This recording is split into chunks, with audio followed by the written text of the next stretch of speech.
Live updates. Mindanao earthquake, June 9, 2026. Magandang araw, mga kababayan. Sinasalubong natin ang isang matinding balita mula sa Mindanao.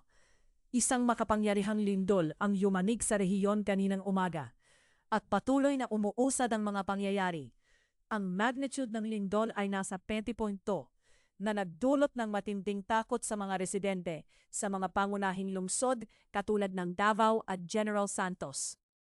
Sa kasalukuyan, ang mga otoridad at emergency response teams ay nagtutulungan upang masuri ang mga pinsala. Napag-alaman na ilan sa mga gusali ang nasira at may mga ulat ng landslide sa ilang bahagi ng mga bundok. Mahigpit ang pagsubok ngayon sa mga rescuer na nagmamadaling makapagbigay ng tulong sa mga nasaktan. Ayon sa mga saksi, nakita ang mga tao na tumatakbo palabas mula sa kanilang mga tahanan sa panik at takot. Maraming pamilya ang nag-aalala sa kaligtasan ng kanilang mga mahal sa buhay.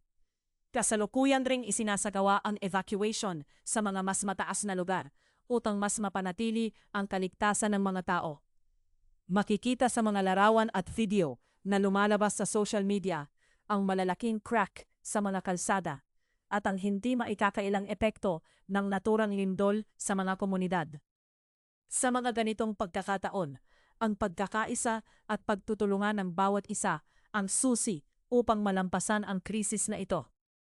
Sa ngayon, patuloy ang monitoring at assessment ng sitwasyon.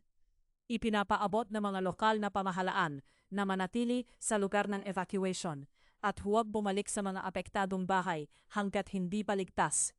Mag-ingat, mga kababayan. Magbibigay kami ng karagdagang updates sa mga susunod na oras. Manatiling nakatutok.